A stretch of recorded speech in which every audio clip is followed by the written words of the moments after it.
Masalah pilih lagi kita untuk kita muzakarah ilmu hadis, iaitu kitab Bulughul Maram. Jadi sambungan dia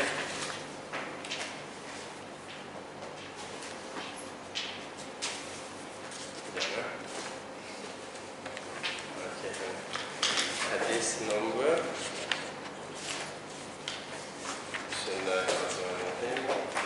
Babul Haid, Kitabul Haid, hadis nombor 149. Itu nak Babul Haid. Bismillahirrahmanirrahim. Wa an Aisyah radhiyallahu anha qalat inna Fatimah bint Abi Hubaysh kanat tustahadu faqala Rasulullah sallallahu alaihi wasallam inna damal haid damu aswad yu'rafu fa idza kana dhalika fa'amsiki min as-salah fa idza kana al-akharu fatawaddi wa salli. Rawahu Abu Dawud wa An-Nasa'i wa Sahih Ibn Hibban wal Hakim wastankarahu Abu Hatim. Bab haid, hadis 149. Aisyah radhiyallahu kata Fatimah bin Hubaysh ni, dia ni ada faktus tahadah, dia ni ada penyakit darah istihadah. Lepas tu Rasulullah SAW bersabda, darah haid tu darah yang kala hitam yang dah kenal dah, aswadu yu'raf.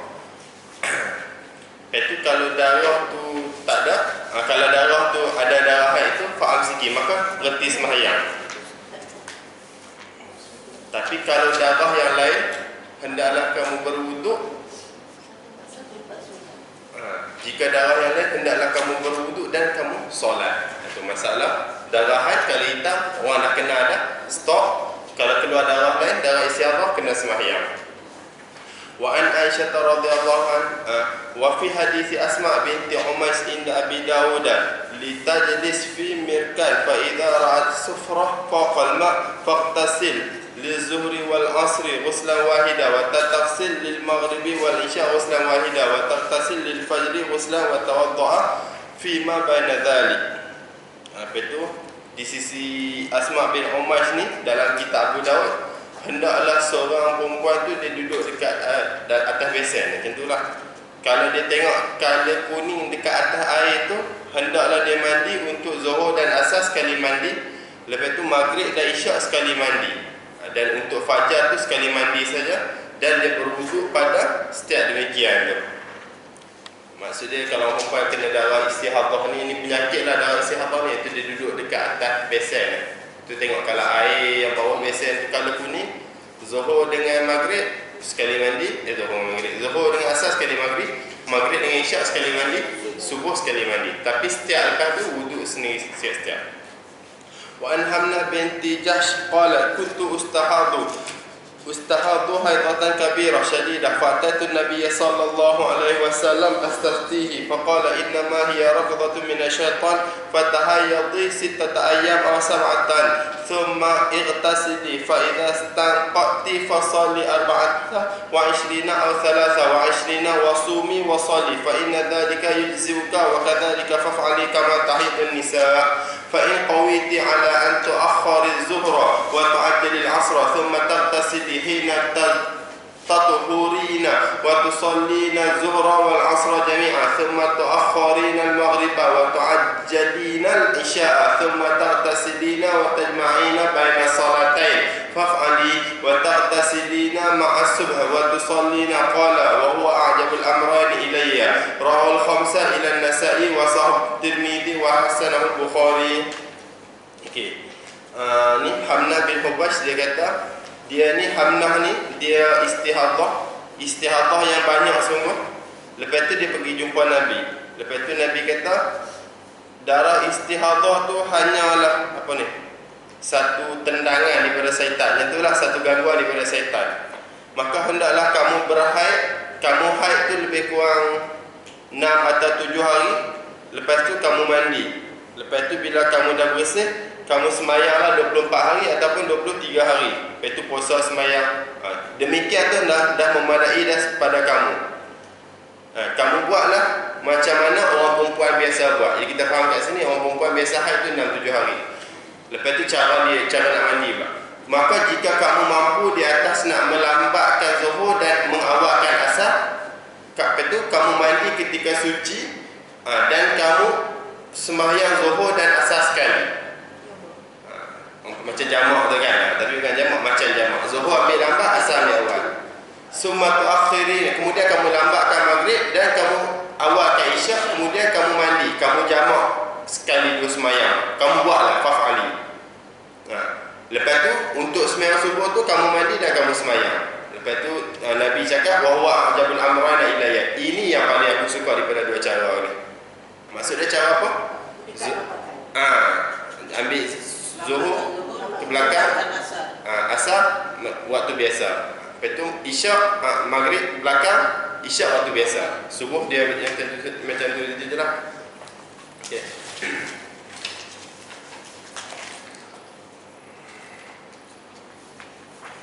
Ini lepas hari ke-7.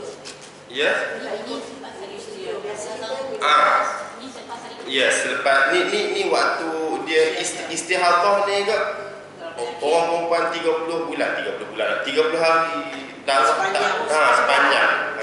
Dia istihadhah ni kalau dalam bab fiqh orang panggil apa?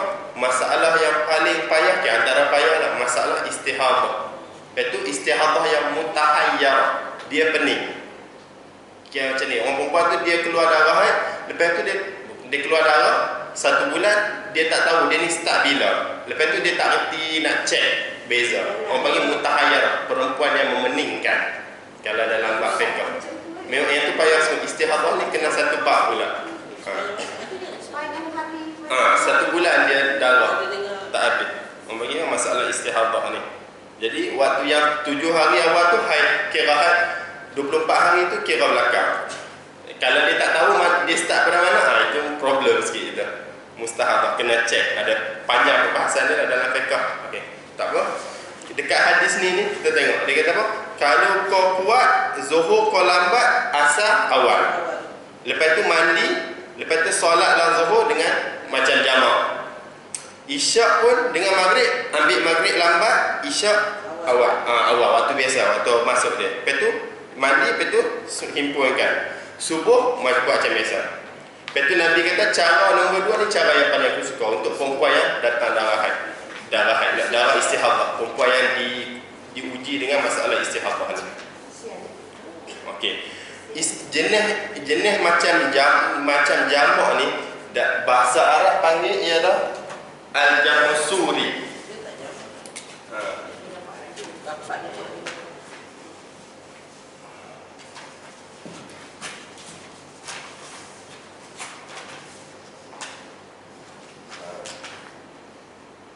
Bahasa Arab panggil jamu suri.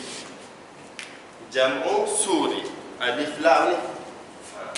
Sad waw ra ya, letak ya bagi dia lah. Jamu suri. Kita tasydid apa? Jamak pada rupa. Suri ni surah rupa. Okey. Jenis jamak macam ni orang tak panggil jamak tapi orang panggil jamak suri. Nampak macam jamak tapi tak jamak.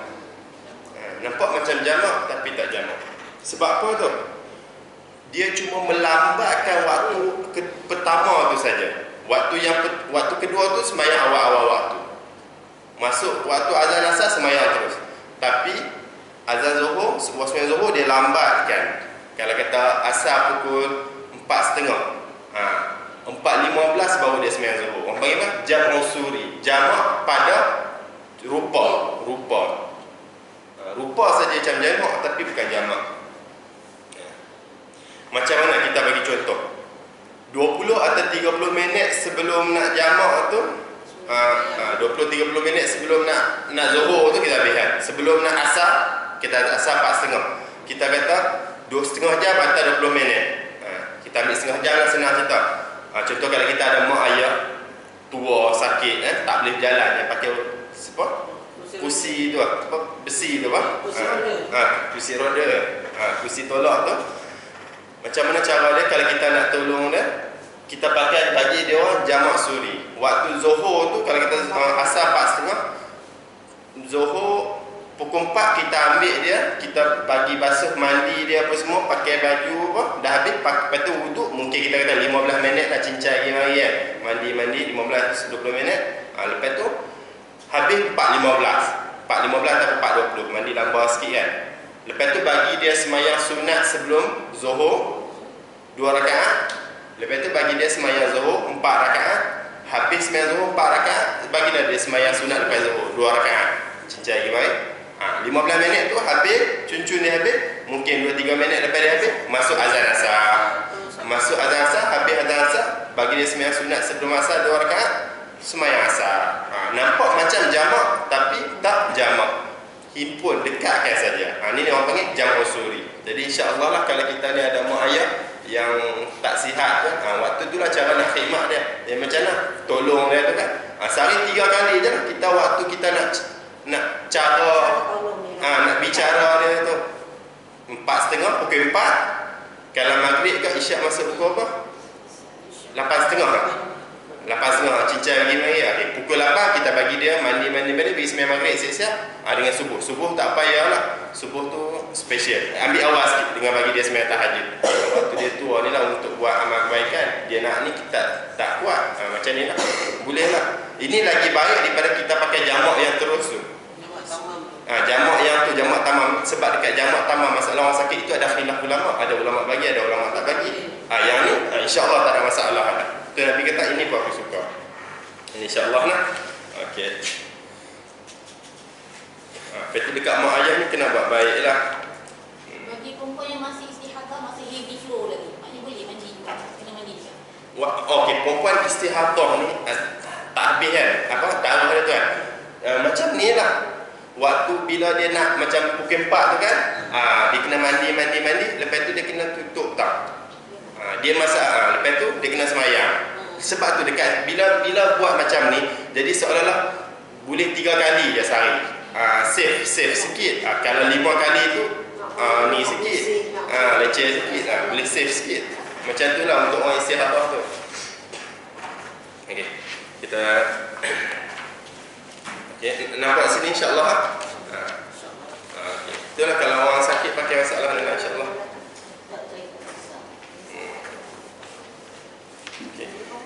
Hadis 152. Wa an Aisyah radhiyallahu anha anna Ummi Habibah bint Jahsh syakat ila Rasulillah sallallahu alaihi wasallam adama faqala umkuthi qadra ma kanat tahbisuka hadatuki thumma ightasili fa kanat taghtasilu kulli salat. Rawahu Muslim. Macam tadi juga Ummi Habibah ni dia mengadu dekat Nabi darah duk tengok banyak straight. Lepas tu Nabi kata kamu stoplah sekadar yang kamu biasa haid bertahan kamu. Kalau haid bulan-bulan lepas 7 hari stop. Lepas 7 hari itu macam biasa mandi begitu semayang macam tadi kan. Wa fi riwayatin al-Bukhari wa tawaddu'i li kulli salat wa hiya li Abi Dawud wa ghairihi min wajhin akhar. Dan di dalam riwayat Bukhari hendaklah kamu berwuduk bagi setiap sembahyang.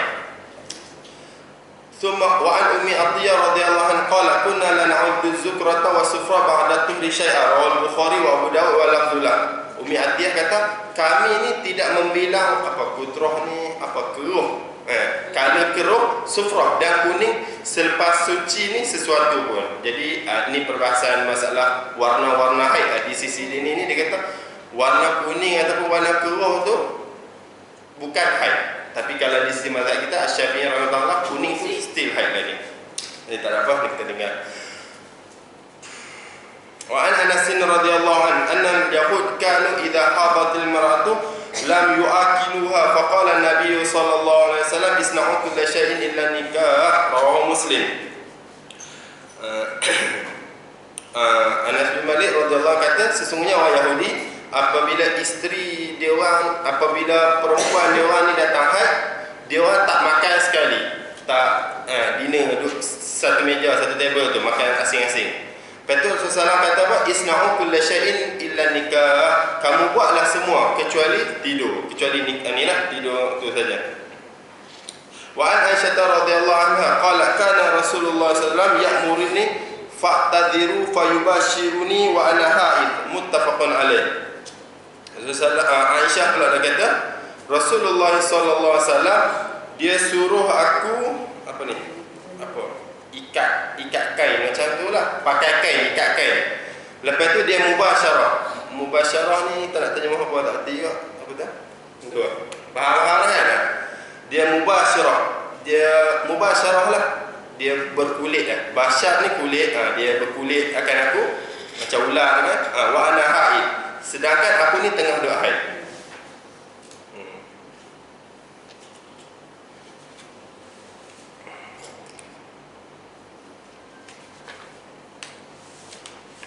Ah, 157. Tengok dekat hadis 160 sikit. Ini muka tepi ni ya, tak jauh mana pun. Hadis 160. Wa an Mu'adz bin radhiyallahu an annahu sa'ala an-nabiy sallallahu alaihi wasallam ma yahillu lirajuli min imra'atihi wa hiya haid. Qala ma fawqa al-izar. Abu Dawud wa dha'afahu. Mu'adz radhiyallahu dia tanya, dia sesungguhnya tanya kepada Rasulullah, apa yang halal bagi seorang suami ketika isteri dia datang haid? Rasulullah sabda, ma fawqal izar, apa yang dekat atas kain. Bawah kain tak boleh. Okey. Perbahasannya dekat sini antara hadis 155 dan hadis 160. 155 Nabi kata apa? Isna'u kulla syai'in illa nikah. Buatlah apa pun kecuali tu. Yang tu saja kan apa? Bersama. Maksud dia jima'. Hadis nombor 160 ni pula ma fawqal izar. Bawah kain tak boleh, atas kain tak apa. Nak lain-lain sikit tu. Okey. Betul, kita faham daripada dua hadis ni. Faham daripada hadis 155, haram bagi suami dengan sengaja dia jima pada faraj isteri dia yang dalam keadaan haid. Haram. Sebab faham pada isna'u kulla syai'in illa nikah. Buatlah apa-apa kecuali nikah tu saja. Okey, haram suami jima isteri pada haid, pada faraj. Pada tempat lain tak apa, faraj tak boleh. Itu ittifaq dah, ijma' dah. Betul. Nombor 2 pula kita faham, harus bagi suami istimta'. Istimta' ni apa ni? Bersedap-sedap. Bersedap-sedap pada dengan tubuh isteri pada selain baina surah wa rukbah. Kita tulis sikit apa. Ini kita akan nak guna banyak kali ya.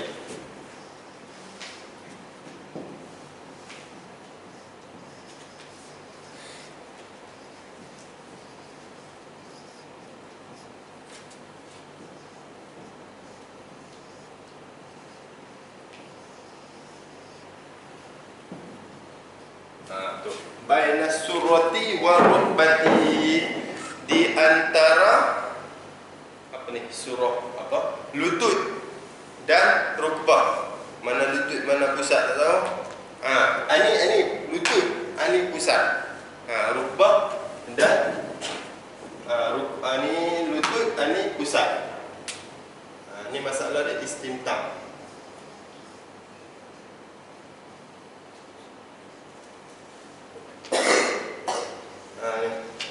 Istimta' ni maksudnya bersedap-sedapan. Okey.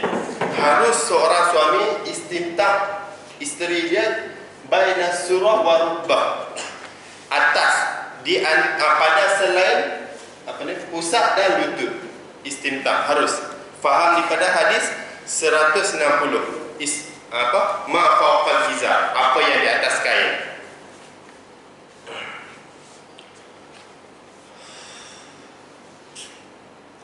Ulama khilaf istimta' pada di dalam surah dan rukbah. Okey. Ulama khilaf istimta' yang dekat antara pusat dengan lutut tu. Boleh tak seorang suami ni bila isteri dia datang haid, dia duk main kat situ-situ, kawasan situ tu. Dekat situ ulama khilaf. Di sisi Imam Ahmad rahimahullahu ta'ala dan Imam Nawawi, tak apalah kita guna. Di sisi Imam Ahmad rahimahullahu ta'ala, harus harus istimta' pada surah wa rukbah. Harus istimta' di dalam surah, di dalam pusat dan lutut. Waktu isteri datang haid, boleh juga. Imam Ahmad rahimahullahu ta'ala, Ahmad bin Hanbal, Imam Ahmad bin Hanbal. Dalil bagi Imam Ahmad satu tu, ayat yang hadis yang 155 tu, isna'u kulla syai'in illa nikah, buatlah apa-apa kecuali nikah. Nikah tu masuk lubang tu. Jadi yang lain-lain semua tak apa.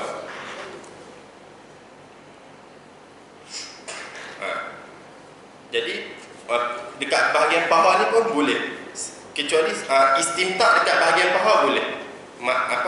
Yang tu saja tak boleh.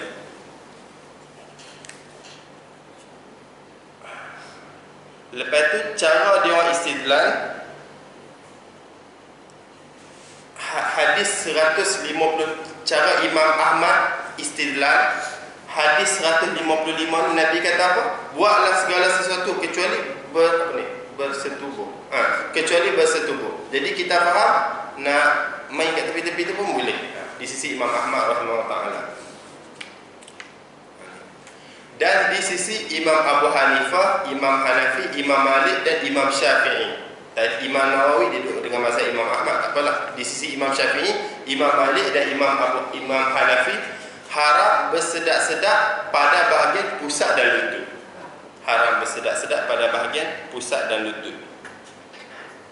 Dalil bagi tiga imam ni ialah hadis 160 ni, ma fawqal izar, apa yang di atas kain. Jadi bawah kain tu haram, tak boleh lah, kena suruh ikat. Dan satu lagi dalil bagi mazhab kita ni, kalau kita tolak Imam Nawawi, ialah kaedah fiqh al-wasail hukmul maqasid.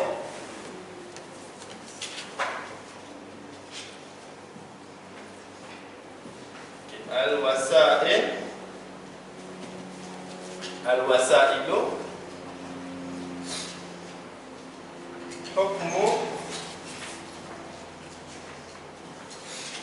al-maqasidi. Okey. Al-wasailu hukmul maqasidi. Maksud dia ini qawaid fiqh, kaedah fiqh. Al-wasail hukmul maqasid. Benda yang menyampaikan tu tak ada kertas lagi ya. Tolong ambil satu ya, bagi dekat. Ini. Yang ini. Bukan itu dekat dalam apa? Hadis ni apa? Nombor 54.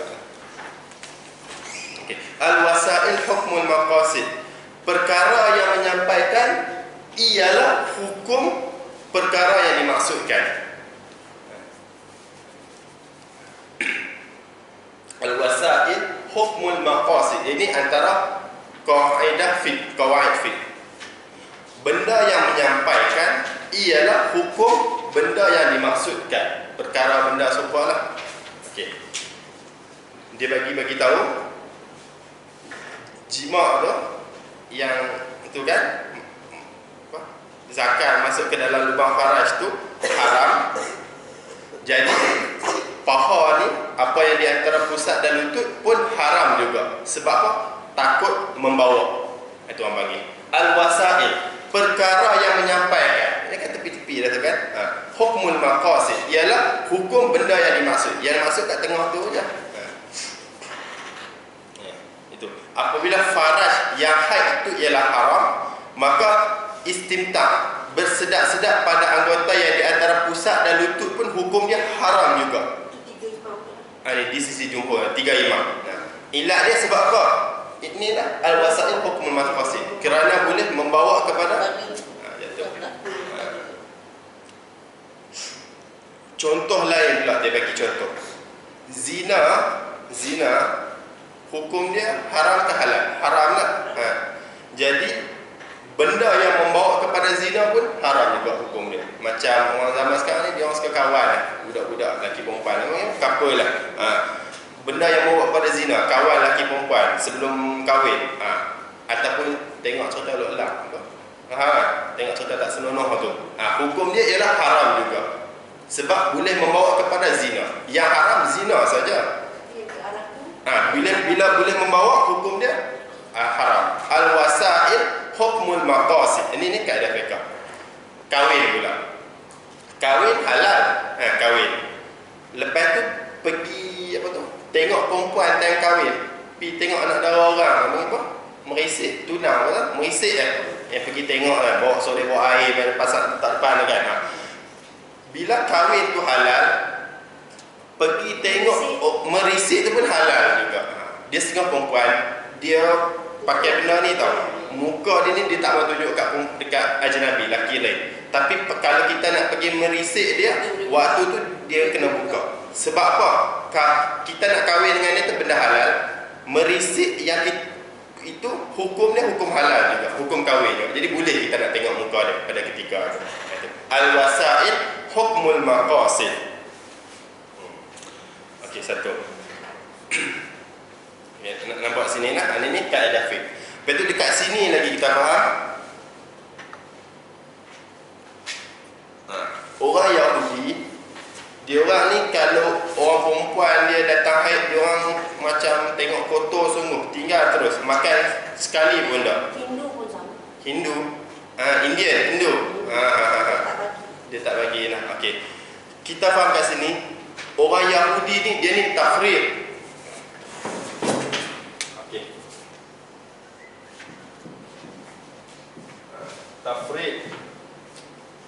Tafrid dan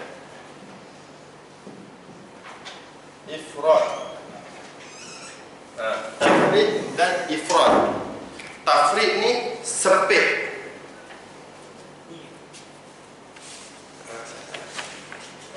Tidak. Apa salah? Dia buat. Tafrid ni maksudnya menyempit. Orang Yahudi, dia orang ni tafrid, dia menyempitkan orang Yahudi. Kalau perempuan dia haid, tinggal terus. Tapi kalau orang Nasrani, dia orang ifrad. Perempuan dia haid ke tak haid ke, terus langgar macam tu lah.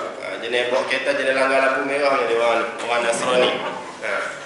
Jadi orang Yahudi ni orang panggil tafrid, menyempit. Orang Nasrani ni kita panggil ifrad, terlebih pula. Asal daripada faroto tu saja. Islam ni agama wasatan, pertengahan. Sempit sangat macam Yahudi pun tak, terlebih longgar macam Nasrani pun tak. Cun-cun tengah-tengah. Nampak tu? Jadi Islam ni ialah agama yang sederhana, pertengahan.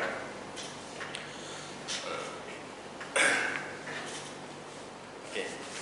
Nampaklah sini lah, insya-Allah lah. Kita sambung lagi.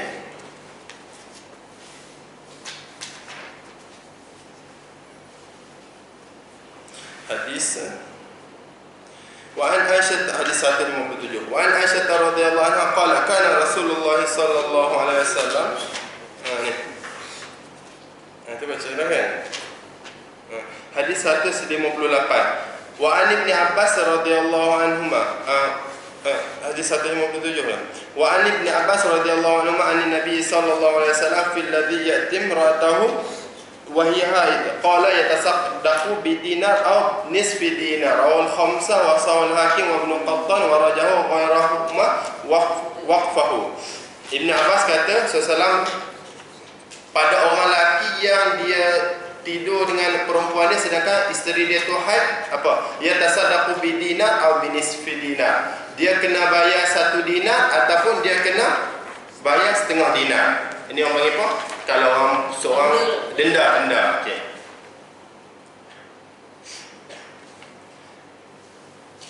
Wa an Aisyah radhiyallahu anha qalat lamma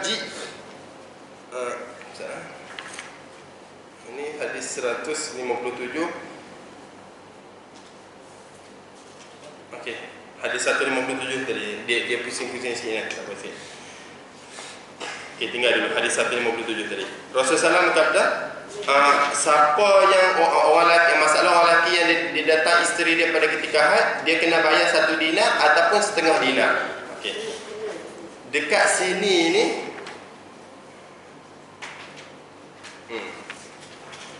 orang perempuan khilaf ulama pada adakah wajib bayar kafarah ke atas suami yang jima isterinya yang sedang haid. Wajib berpuasa. Tak, dia tak iktibar dengan bulan puasa. Biasa-biasa pun, tapi waktu faideng, waktu isteri dia haid, dia jima. Adakah wajib bayar kafarah ataupun tidak? Kalau yang bulan puasa tu lain pula hukum. Ini masalah dengan semata-mata jima pada ketika haid je, tidur pada ketika haid. Di sisi Imam Ahmad wajib. Imam Ahmad wajib. Kalau dia tak itu kan wajib. Dan hadis dia tu, dalil dia hadis 157 tu dah. Ni yatasaddaqu bidinar atau nisfi dinar. Sama ada nak bayar 1 dinar ataupun setengah dinar. Lepas tu nak bayar yang mana? Lepas tu dan diberi pilihan pada suami itu nak bayar kifarah. Sama ada nak bayar 1 dinar ataupun setengah dinar. Seperti mana diberi pilihan pada orang yang musafir, sama ada dia nak tamamkan solat ataupun dia nak qasar. Macam tu di sisi Imam Ahmad. Kalau kita musafir, nak jamak, nak qasar kan nak tamam, nak 2 kan nak 4, boleh? Macam tu juga. Seorang suami yang jima isteri dia bayar setengah dinar ataupun 1 dinar. Di sisi Imam Hanafi, Imam Malik dan Imam Syafi'i rahimahullah ta'ala, tiga imam lagi, tak wajib. Yang wajib istighfar dan taubat sahaja. Kalau seorang jatuh laga buruk, tak tahulah, jadi tak wajib. Yang wajib istighfar dan taubat sahaja. Istighfar dan taubat sahaja. Dalil dia dekat hadis ni ada ittirab. Kita dah bahas lah benda ittirab. Ittirab.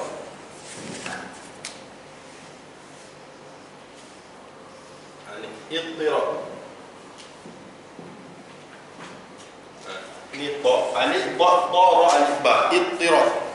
Ittirab ni apa? Berlawanan. Dan hadis mana yang betul? Setengah ke satu? Setengah ke satu? Itu kan ittirab kan? Berlawanan kan? Lepas tu kaedah dia idza ta'arada tasaqata. Boleh juga atau idza tadaraba tasaqata.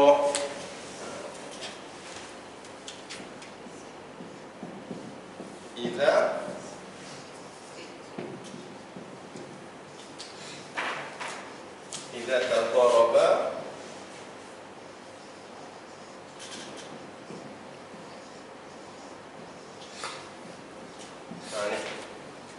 lepas tu cara dalil bagi di sisi tiga imam hadis tu ada ittirab. Setengah dinar ke 1 dinar nak kena bayar.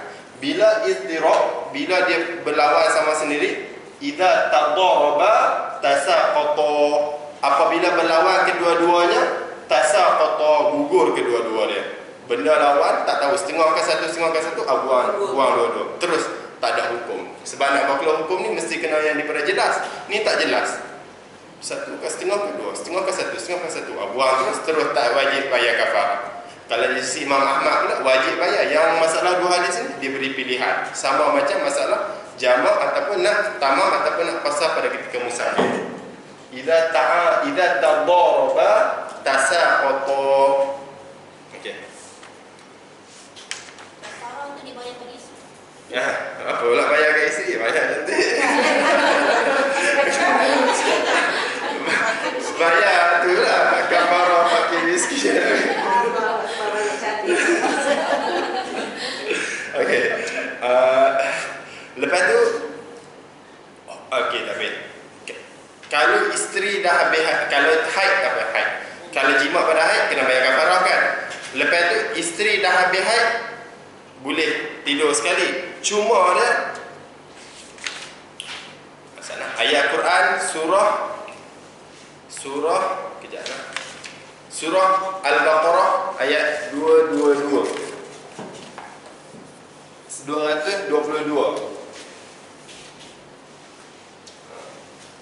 wala taqrabuhun 222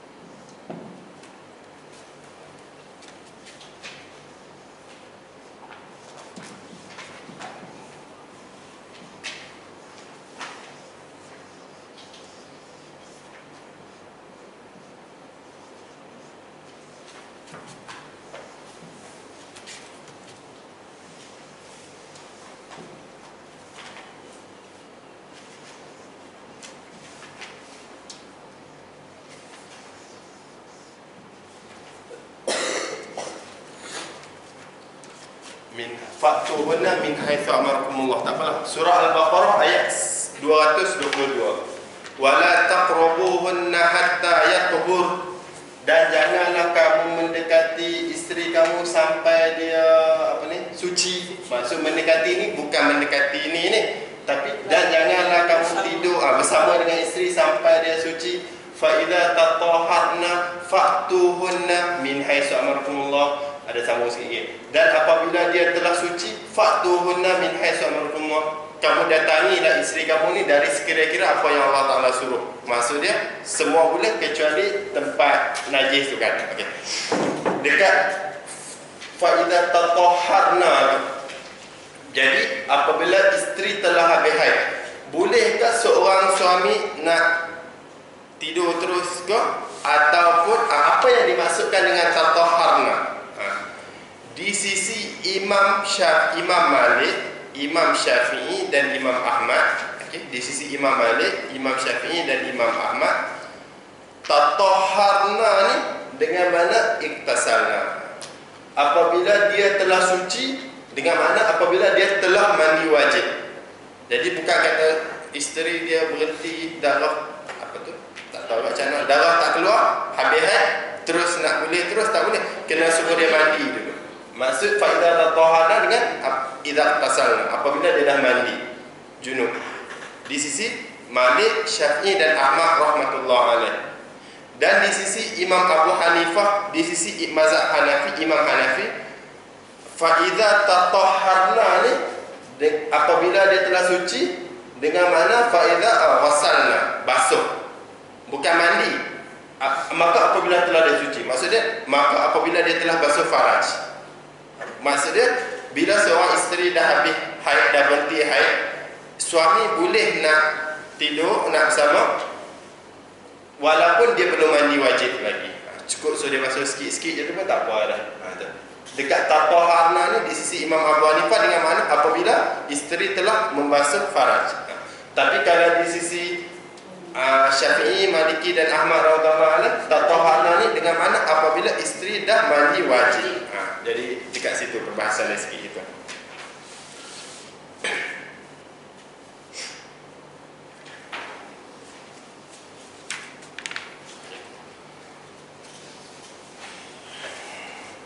Sebablah sini insya-Allah lah. Okey, hadis 158 pula. Wa an Abi Sa'id radhiyallahu anhu qala Rasulullah sallallahu alaihi wasallam, alaysa idza hadat lam tasulli wa lam tasum. Adakah perempuan apabila dia datang haid, lam tusalli wa lam tasum, dia tak boleh sembahyang dan dia tak boleh puasa? Itu hadis 158. Alaysa idza hadat lam tusalli wa lam tasum. Jadi kita faham daripada sini ini, kalau hadis dia kata macam salah satu tanda orang perempuan ni kurang sikit akal dia, sebab dia tak boleh puasa, dia tak boleh sembahyang, tu tak apalah. Orang pun pada hadis ni bagi tahu haram orang perempuan melakukan solat dan puasa pada ketika haid. Kalau dia nak puasa juga sebab apa, ingat baik dapat pahala, nak sembahyang juga tak, bahkan sampai haram terus. Sebab dia apa? Khilaful amr, dia menyalahi perintah. Jangan sembahyang, sembahyang juga. Haram dia melakukan perbuatan solat dan puasa bagi orang yang datang haid. Tapi kalau dia nak diet, tak makan, tak apalah, janganlah makan, cuma niat, jangan niat puasa dia.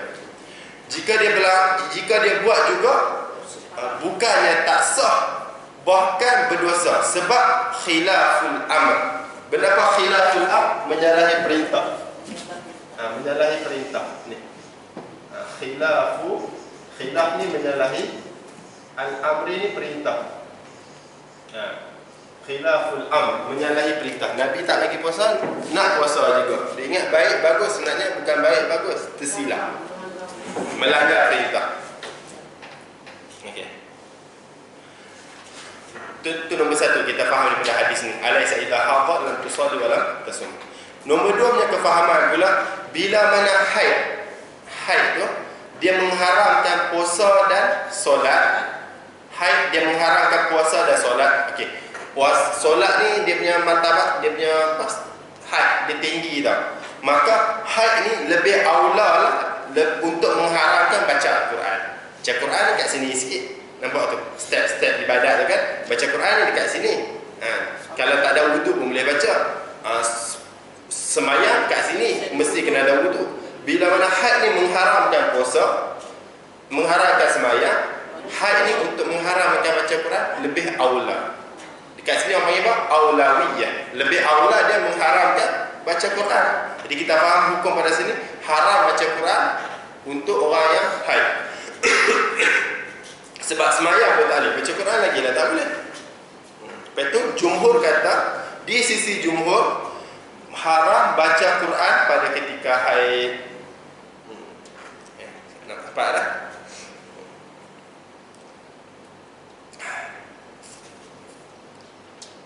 Tetapi di Imam Malik, salah satu pendapat Imam Malik, orang haid ni harus orang haid baca Quran pada keadaan belajar ataupun mengajar Al-Quran. Ini salah satu pendapat Imam Malik. Dia pendapat Imam Malik membolehkan orang perempuan yang datang haid baca Al-Quran pada mana tu dia ada kait, bukan saja-saja nak baca, pada ketika belajar ataupun mengajar. Pada keadaan mengajar ataupun belajar. Orang haid harus membaca Al-Quran pada keadaan belajar ataupun mengajar. Kita bagi contoh kan macam hafizah, perempuan tu kan. Kalau tak baca, lupa. Ataupun hafizah ataupun ustazah dia. Tapi tak bersentuh kan?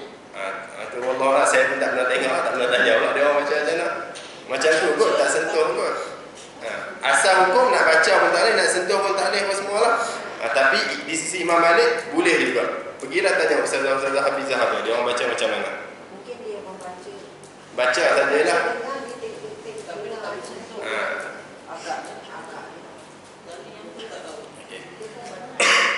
Dan pendapat ni pendapat hafizah yang haid boleh baca Al-Quran jika ditakuti lupa. Dia dah kait sikit. Takut lupa orang hafizah boleh baca Quran. Ini ialah pendapat Imam Malik satu.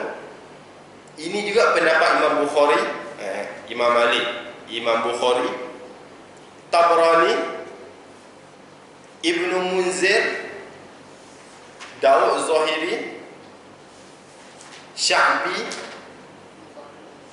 Sebab saya ulang balik lah. Ini pendapat Imam Malik, Imam Bukhari, Imam Tabrani, lepas tu Ibnu Munzir, Ibnu Munzir, Daud Zahiri, Sya'bi, ni tapi ini Sya'bi. Lepas tu qaul qadim bagi mazhab Syafi'i, qaul lama, qaul qadim bagi mazhab Syafi'i, dan satu riwayat daripada Imam Ahmad rahmatullah alaih semua ni, dan satu riwayat daripada Imam Ahmad.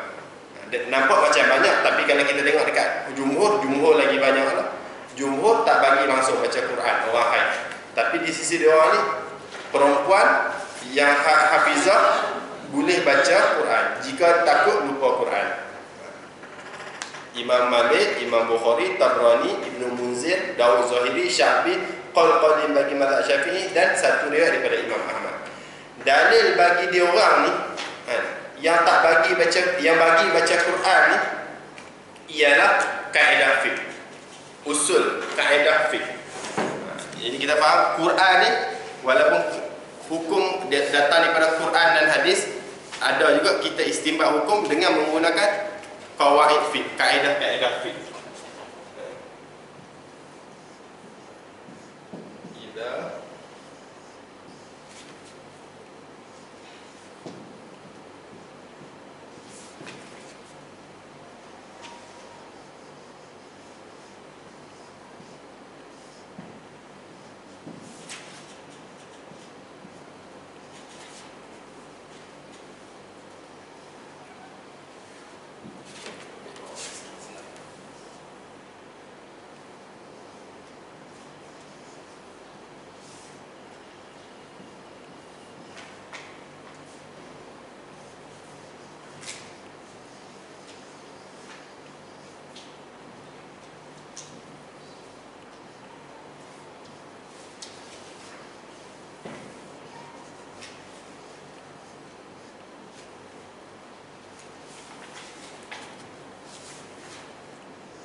a'zamuhuma dararan birtikabi akhaffihima. Ini ialah kaedah fiqh. Belajar hadis ke belajar usul fiqh tak apalah. Tempat dah sampai alang-alang. Idza ta'arada mafsadatani, apabila apabila saling berlawananlah dua kerosakan.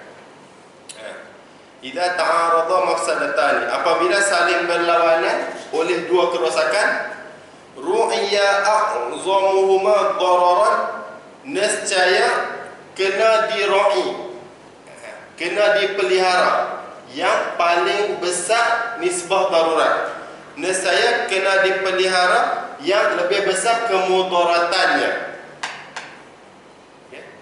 Birtikabi akhaffihima, dengan melakukan yang lebih ringan birtikabi, dengan irtikab, melakukan yang lebih ringan. Sempat sini. Idza ta'arada mafsadatani ru'ya a'zamuhuma dararan birtikabi akhaffihima.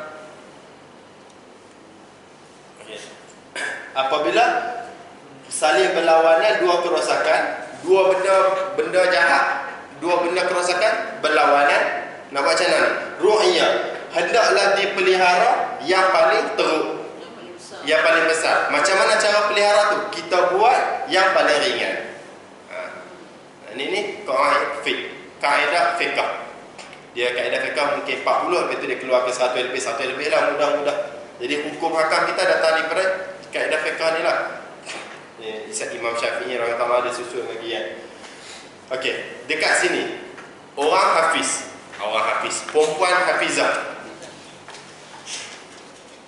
Satu mudarat ialah haram baca Quran.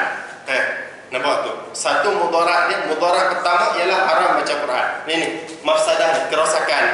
Kerosakan pertama ialah haram baca Quran. Faham daripada alaysa idza hadat lam tusalli wa lam tasum. Haram baca Quran. Mudarat pertama. Mudarat nombor 2, takut terlupa Quran. Kawan tu dah lah nak hafal sikit yang payah. Habis tu datang haid, tak boleh baca, lupa pula. Contohlah kan.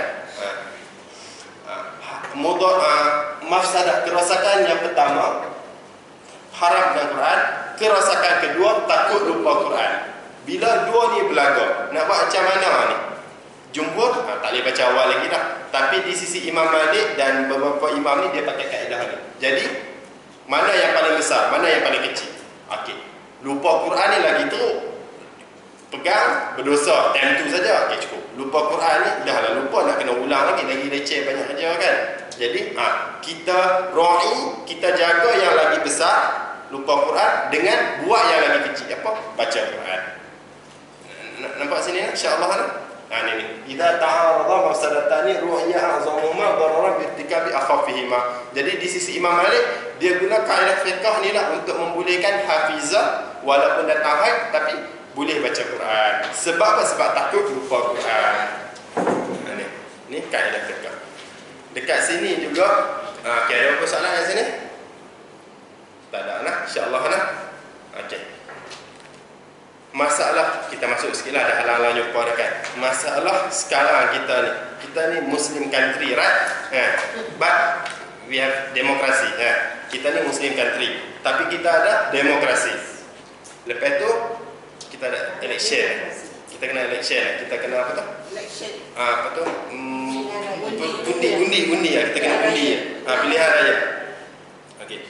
Kita tengok, kita masuk sikit. Ni tak apalah, politik tak boleh, tak apalah. Dah tempat macam ni, kaedah ni untuk kita guna. Kita sampai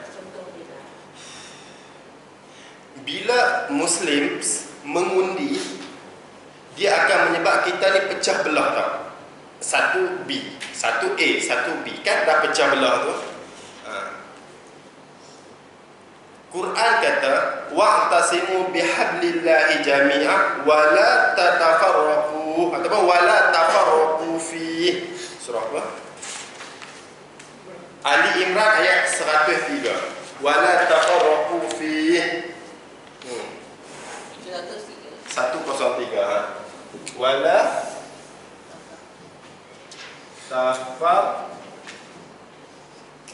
Roku fi 103 Ali Imran. Okey. Wa'tasimu bihablillahi jami'an wa la tafarraqu fi. Kamu peganglah tali Allah semua tu, jangan cerai berai. Tapi election mengundi ni menyebabkan kita bercerai berai. Ini okey. Itu satu. Ini kerosakan ni. Mengundi ni telah menyebabkan kita rosak. Jadi ini mafsadah pertama mengundi.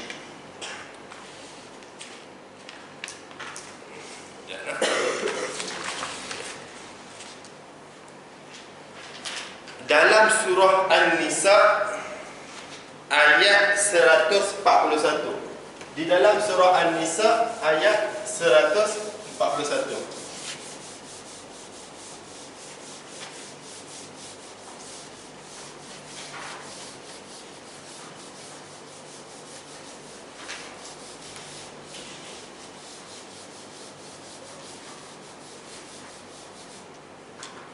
Dalam surah Nisa ayat 141,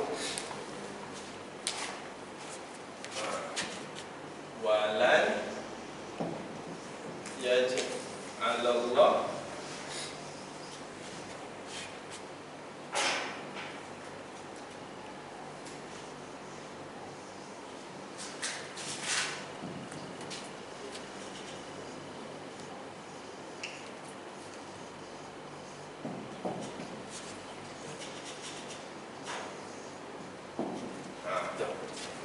walai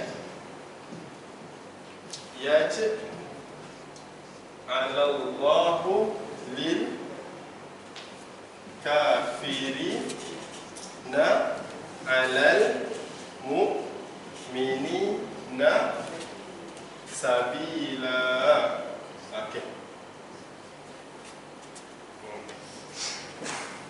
Surah An-Nisa ayat 141. Allah Ta'ala tak menjadikan jalan kepada orang kafir untuk membinasakan orang mukmin. Ala lil madar, ala memberi mudarat. Allah Ta'ala tidak menjadikan bagi orang kafir itu jalan untuk memudaratkan orang mukmin. Dan ini sabila ni jalan lah, dia duduk kat belakang. Jadi maf'ul lah. Apalah.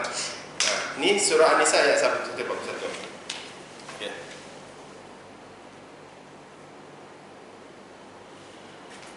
Mengundi itu ialah mafsadah. Apa keburukan daripada, apa kerosakan daripada mengundi?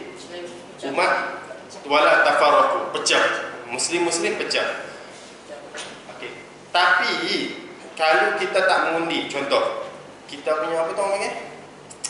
Kalau kita ni, okey, kalau aku mengundi akan menyebabkan kita berpecah belah. So bila kita tak mengundi, non muslim akan mengundi. Bila non-Muslim mengundi, mesti dia ambil yang non-Muslim nak jadi ketua. Kita tak mengundi, dia akan ambil non-Muslim nak jadi ketua. Majoriti tu kan. Bila non-Muslim nak jadi ketua, tak boleh juga. Ayat ni kata apa? Wala yaj'alallahu lil kafirin 'alal mu'minina sabila. Allah Ta'ala tak jadikan jalan bagi orang kafir untuk memudaratkan orang beriman. Apakah jalan yang paling besar kecuali daripada jadi ketua? Jalan yang lagi besar, paling besar dia jadi ketua lah. Seorang tu bila dia jadi ketua, dia akan boleh memudaratkan orang bawah. Jadi orang kafir bila dia jadi ketua, dia boleh memudaratkan orang bawah dia sebab dia jadi ketua. Jadi Allah Ta'ala tak akan sekali-kali tak akan bagi jadi jalan. Allah Ta'ala tak akan bagi orang kafir jadi ketua untuk orang yang beriman. Kita ambil balik. Kalau kita tak mengundi, kita sama semua ni Muslim tak mengundi, orang kafir dia akan mengundi orang kafir. Jadi orang kafir yang diundi itu akan naik jadi ketua kita. Tak boleh itu. Dekat sini ni kerosakan juga. Kerosakan apa? Kalau tak mengundi akan naik seorang jadi ketua. Yang tadi itu juga kalau mengundi sama-sama kita akan jadi pecah. Dekat sini kita pakai kaedah idza ta'arada mafsadatani ru'ya a'zahuma darara bitikabi akhafihima. Nampak tak? Dekat sini ni kita pakailah kaedah tu. Mana yang lagi mudarat, mana yang lagi sikit mudarat. Sama-sama kita berpecah ni ke mudarat lagi ringan, ataupun orang kafir nak jadi ketua kita mudarat lagi ringan. Yang tu fikir sendirilah. Lepas tu mana yang paling ringan mudarat, kita buatlah yang tu. Sebab benda ni Jadi dua-dua mudarat untuk kita. Jadi cara dia, kawan fiqh bagi kita, buat yang paling ringan. Kalau kita rasa yang sama-sama pecah kita ni lagi ringan, kita buat ni. Kalau kita rasa orang kafir nak jadi ringan, buat itu. Wallahualam, itu sendiri fikir ya. Besar-besar belakang lah. Fikir sendirilah. Fikir sendirilah. Macam tu juga kalau kita nak pakai yang kaedah tadi kan, wala tatafarraqu, ataupun contoh-contoh, kita bagi satu lagi contoh. Yang muslim, ni antara muslim dan non muslim pula. Ini kita buang ni. Wala tatafarraqu, kita ambil lain. Antara non muslim dengan muslim. Ayat Quran surah Maidah bagi kita apa? Wala ta'awanu 'alal itsmi wal 'udwan.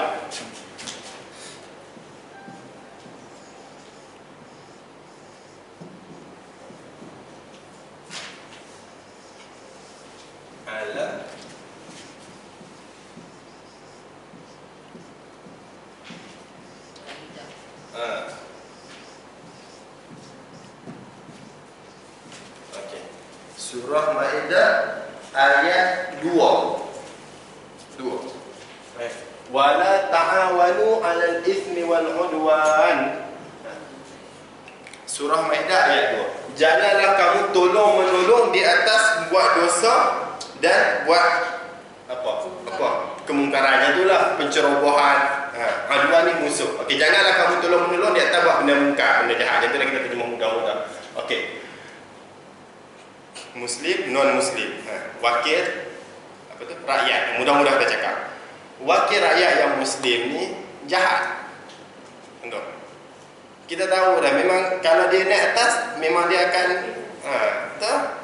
Seolah-olah kalau kita pilih dia naik, kita menolong dia untuk buat kemungkaran. Sebab kita tahu kalau dia ni naik, memang dia akan curi tak amanah, ambil duit apa semua tu kan. Ini wakil rakyat seorang ni. Dia muslim tapi dia tak amanah. Jadi seolah-olah bila dia ada kuasa, dia akan salah guna kuasa.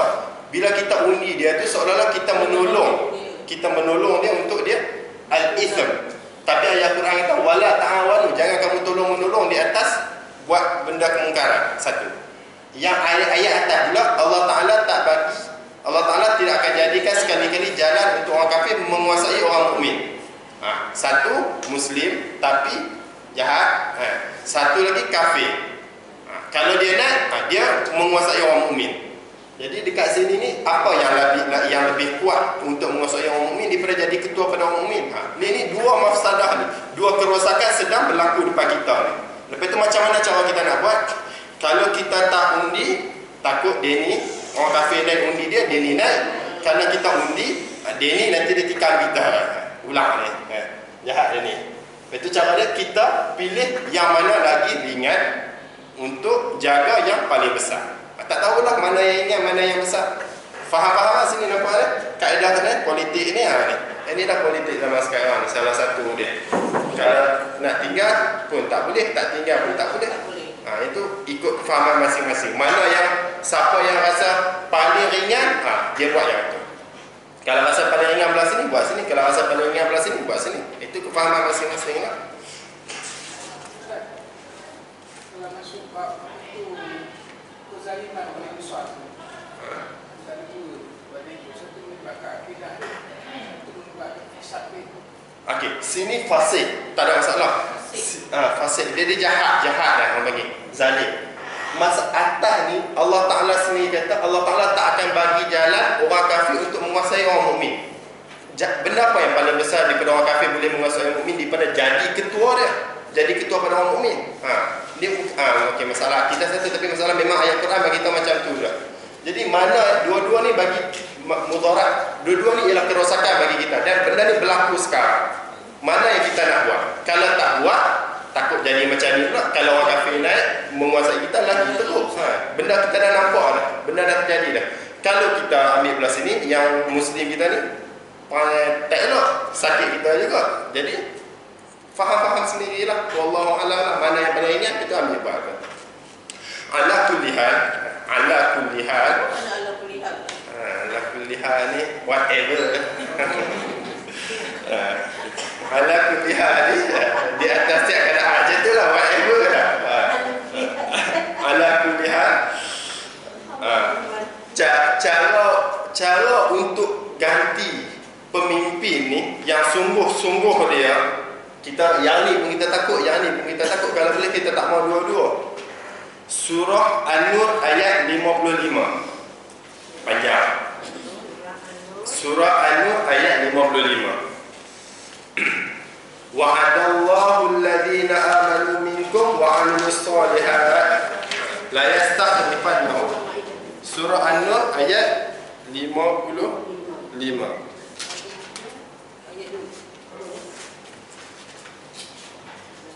Bila apa? Surah An-Nur ayat 55. Wa'adallahu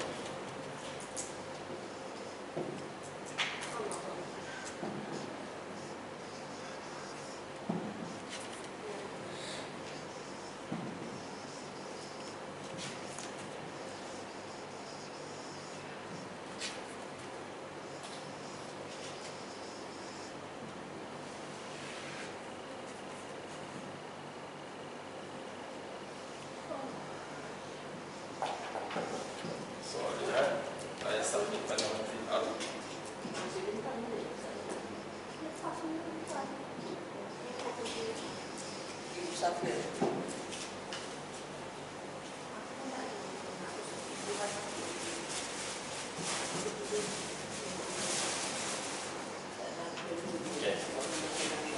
Wa'adallahu alladhina amanu minkum wa 'amilus shalihat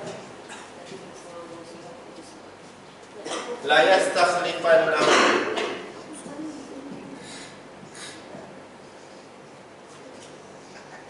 fil ardi. Okey, tulisan tunggu sikit. Surah An-Nur ayat 55. Wa'adallahu alladhina amanu minkum wa 'amilus shalihat. Itu nak kat situ tu. La yastakhlifannahum fil ard. Nak kat situ tu. Allah Taala dah janji dah kepada orang yang beriman daripada kamu, orang yang beriman dan orang yang beramal soleh daripada kalangan kamu ni apa? La yastakhlifannahum fil ard. Allah Taala nak bagi depa nak jadi khalifah di muka bumi. Itu. Jadi Allah Taala ni innallaha la yukhliful mi'ad. Allah Taala tak akan menyalahi janji. Cara yang paling senang untuk nak jadi khalifah ialah amanu wa amilus shalihat. Buat baik, beriman dan buat baik. Allah Taala kan la yastakhlifannahum. Allah Taala kan ganti kamu nak jadi khalifah. Itu je cara paling senang. Itu kalau kita rasa takut dua-dua ni, itulah. Jadi beriman dan jadi beramal soleh kita semua ni. Itu Allah Taala akan ambil lah seorang yang baik, dia tu nak jadi khalifah. Amal yang soleh itu amal yang mengikut sunnah. Ya, Amal soleh itu amal mengikut sunnah. Amal soleh, amal kebaikan masa kita. Jadi waktu ni tak kisahlah siapa-siapa nak jadi pun. Itu tu. La yastakhlifannahum fil ard. Allah Taala akan bagi dia orang nak jadi khalifah di muka bumi. Allah Taala bagi tahu macam tu lah. Kita sekarang ni problem sebab kita tak ada amilus shalihat, amal kita tak ada. Jadi yang nak pada kita pun dua tu je lah. Kepala masa dua-dua tu, tak tahu nak pilih yang mana. Okey, jadi insya-Allah ada beberapa soalan kat sini. Itulah cara nak naik tukar jadi khalifah yang paling betul, yang paling senang ialah amanu wa amilus shalihat. Kata Allah Taala kan la yastakhlifannahum. Faham di mana-mana? Faham di mana? Wa'adallah. Allah Taala janji. Betul kalau Allah Taala ni innallaha la yukhliful mi'ad. Allah Taala ni tak akan menyalahi janji. Kita sungguh. Okey, ada apa soalan lagi? Nak habis sikit ya. Alang-alang dah bahar ni. Mana dah stok saya tak ingat dah. Hadis 159 tu. Okey. Wa an Aisyah radhiyallahu anha qala lamma ji'na sarifa hiddu faqala Nabi sallallahu alaihi wasallam if'ali ma yaf'alul hajj ghaira alla tatufi fil bait hatta tathuri, muttafaq alaih fi hadis. Aisyah kata tak kala aku datang satu tempat nama Sarif, nama kampung, lepas tu hiddu aku datang haid. Rasulullah cakap kamu buatlah apa yang orang haji buat kecuali jangan tawaf dah. Sampai kamu suci baru kamu tawaf. Ini perbahasan dalam bab haji. Wa Mu'adz radhiyallahu anhu sa'ala Nabi sallallahu alaihi wasallam ma yahillu li rajulin min imra'atihi wa hiya haid qala ma faqa idza rawahu Abu Dawud wa dha'afahu. Jadi kita bahas lah. Apa yang halal bagi seorang suami untuk isteri dia, apa yang dekat atas kain. Wa Ummi Salamah radhiyallahu anha qalat kana an-nufasa taqudu fi ahdi Rasulillah sallallahu alaihi wasallam ba'da nifasi 40 rawal khamsa ila Nasa'i wal lafzi Abi Daud. Ada orang nifas ni, dia orang ni tak duduk, dia orang tak semayang pada zaman Rasulullah 4 bulan. 40 hari. 40 hari, 40 hari. Silap. Wa fi lafdillah wa lam ya'murha an-nabiy sallallahu alaihi wasallam bi qada'i salatin nifasi sah wa sahul hakim. Dan pada lafaz yang lain Nabi SAW tak suruh dia orang qada sembahyang. Tinggal bel macam tu je. Okey. Alhamdulillah habis dah kitab taharah. Lepas tu kitab taharah kita habis dah. Kitab solat ni insya-Allah next week lah kita masuk. Okey, ada masalah kat sini? Kita berkabi maksudnya Birtikab. Rokabah ni naik. Birtikab ni dengan melakukan. Dengan melakukan akhafihima yang paling ringan dari kedua dia.